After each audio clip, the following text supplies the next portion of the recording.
நம்ம நினைச்சோம்னா அதற்கான நமக்கு பாவங்கள் நமக்கு வரும். அதான் கருமான்னு சொல்லுவோம். இந்த காலகட்டத்தில் ஆல்ரெடி நம்ம நிறைய தப்பு பண்ணிட்டு இருக்கோம்.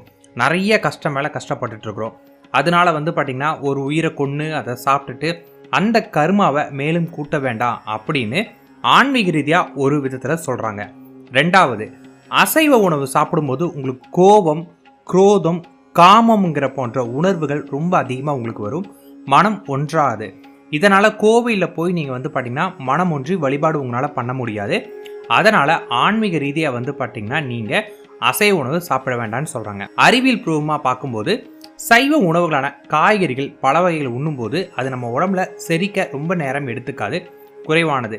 இதனால் நம்ம ஆரோக்கியம் அதிகமாக இருக்கும். இந்த காலகட்டத்தில் நம்ம மனம் பார்த்தீங்கன்னா மந்த நிலையிலிருந்து மாற ஆரம்பித்து ஆன்மீக சாதனங்களோட, அதாவது பூஜைகளை செய்ய விடாமல் தடுக்கக்கூடிய விஷயங்கள் நம்மளை தடுத்து மனம் ஒன்றி நமக்கு ஏற்படும். முடிஞ்ச அளவுக்கு நீங்கள்